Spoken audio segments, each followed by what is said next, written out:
देखिए, good evening guys. हम लोगों ने अभी तक इतिहास की, हम लोगों ने अभी पॉलिटी की क्लासेस की थी। तो उसके लिए हम लोगों ने क्या क्लास किया था, अभी हम लोगों ने क्राउन का शासन पढ़ना रह गया था। हम लोगों ने कंपनी का शासन पढ़ा था। कंपनी के शासन से पहले मैंने आप लोगों को कुछ दो युद्धों के बारे में बताया था। जो युद्ध हमने लड़े थे, सबसे पहले पहला युद्ध था प्लासी का युद्ध 1757 में, 1757 में हुआ था प्लासी बैटल। और उसके बाद 1764 में बक्सर बैटल हुआ था, जहां से अंग्रेजों ने अपने शासन की एक नींव रख दी थी हमारे भारत में। तब से उन्होंने एक रेगुलेटिंग एक्ट जो हुआ था वो पारित हुआ था 1773 में, 1773 में एक रेगुलेटिंग एक्ट लेकर आए थे, जिससे लोगों इनको कंपनी को क्या मिला था, शासन करने का मौका मिला था, यहाँ पे अपना रूल करने का मौका मिला था, चांस मिला था हमारे भारत में रूल करने का।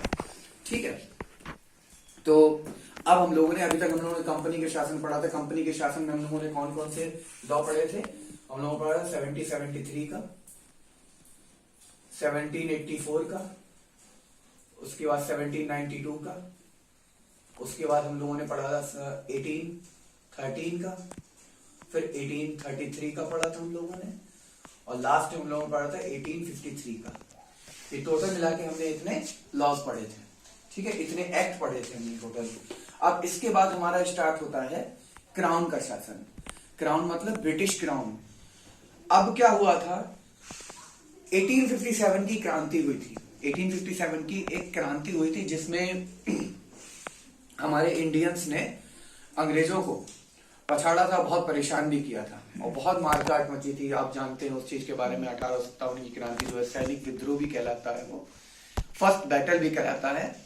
तो उसके बाद क्या था, ये गवर्नमेंट जो थी हमारी, जो ब्रिटिश कंपनी चल रही थी यहाँ पर, कंपनी को इस तरीके से देखा, जो इंग्लैंड थी, इंग्लैंड में जो क्राउन था, उसने कंपनी को इस तरीके से देखा कि कंपनी अच्छी तरीके से शासन नहीं चला पा रही है, वो क्या कर रही है, उसकी वजह से लड़ाई झगड़े पैदा कर रहे हैं भारतीय, जो इंडियंस हैं वो लड़ाई झगड़े पैदा कर रहे हैं।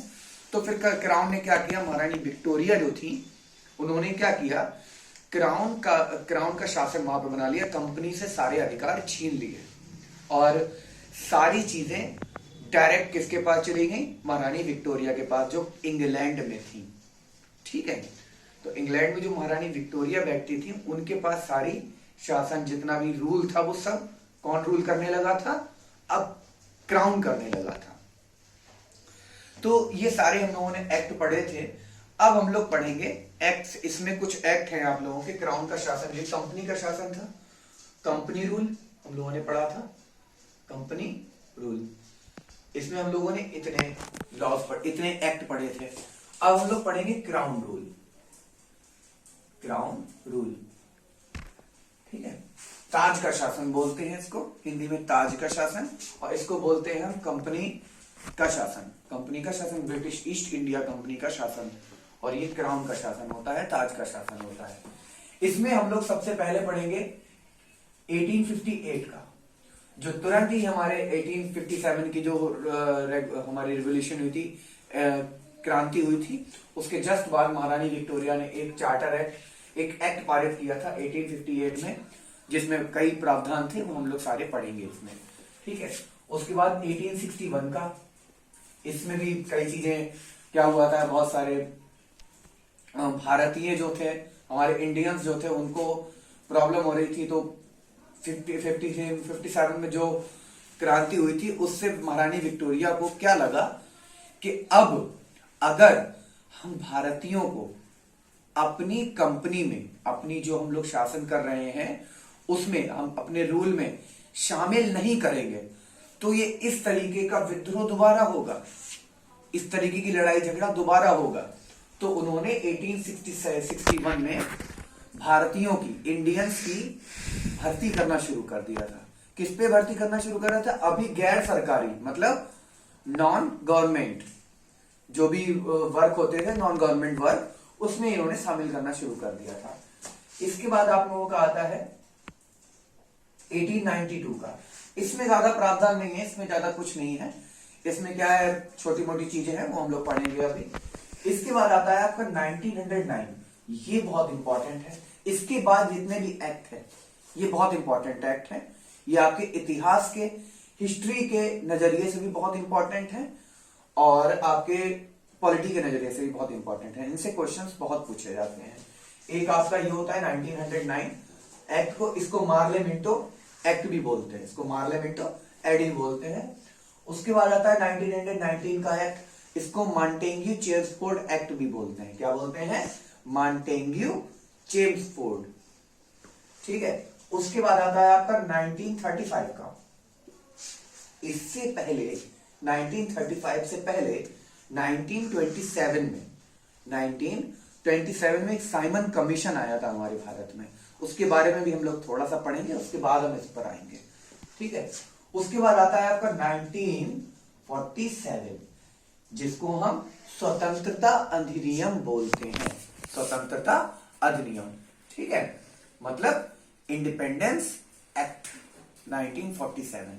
तो आज का हमारा पॉइंट ये होगा, इतने लॉज हम लोग सारे पढ़ेंगे। ठीक है, ये वाले हम पढ़ चुके हैं, आज हम इतने पढ़ेंगे। तो सबसे पहला आपका पॉइंट है, सबसे पहला पॉइंट जो है, अभी मैं इसको हटा देता हूं थोड़ा।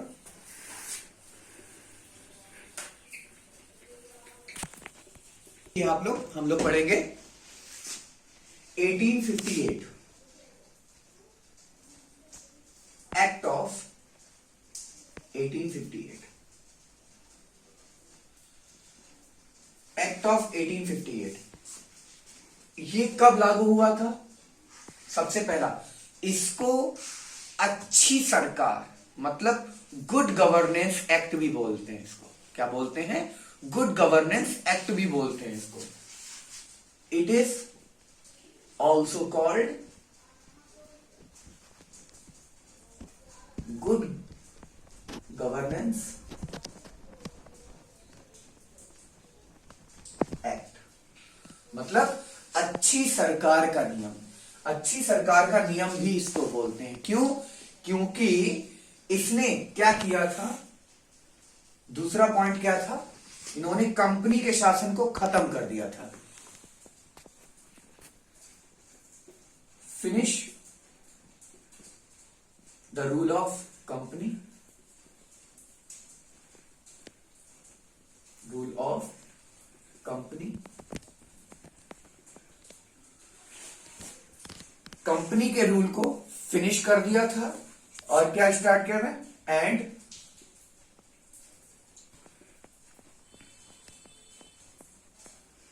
Take the rule to the crown, to the crown. और रूल को कहां ले गए थे? क्राउन के पास ले गया था। ये क्राउन में चला गया था डायरेक्टली। किनके पास चला गया था? ये महारानी विक्टोरिया के पास। किनके पास चला गया था? महारानी विक्टोरिया जो इंग्लैंड में बैठी थी उनके पास चला गया था। वहां से ये शासन किया जा रहा था इसके ऊपर। कंपनी का रूल बिल्कुल खत्म कर दिया गया था। तीसरा पॉइंट क्या था यहां पर? यहां पर तीसरा पॉइंट जैसे हम लोगों ने 1773 में पढ़ा था, उसमें क्या किया गया था?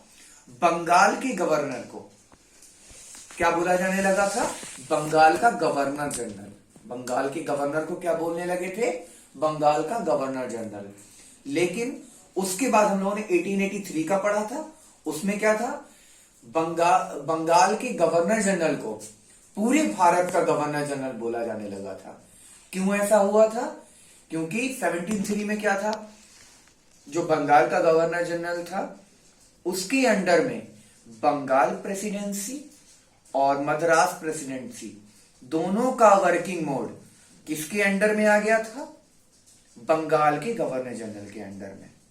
बंगाल प्रेसिडेंसी और मद्रास प्रेसिडेंसी के जो वर्क थे वो किसके अंडर में आ गए थे? बंगाल प्रेसिडेंसी से बंगाल के गवर्नर जनरल के अंडर में आ गए थे। ठीक है। तो अब क्या हुआ था? सबसे पहले 1773 में बंगाल के गवर्नर को बंगाल का गवर्नर जनरल बोला जाने लगा। 1833 में बंगाल के गवर्नर जनरल को भारत का गवर्नर जनरल बोले जाने लगा। अब क्या हुआ? 1858 में governor general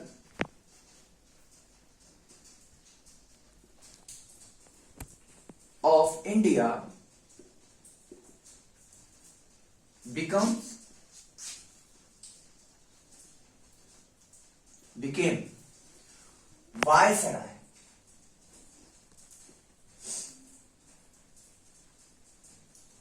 viceroy of India, Bharat का वायसराय कहलाने लगा। कौन?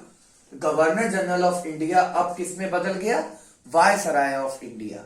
हिंदी में बोलते हैं वायसराय, इंग्लिश में भी वायसराय ही लिखते हैं। ठीक है, उसके बाद हमारा फर्स्ट वायसराय कौन बना था? First viceroy of India was Lord Canning. Lord Canning जो थे वो बने थे कब? कौन बने थे? First viceroy of India. First viceroy of India. और first governor general of India कौन थे?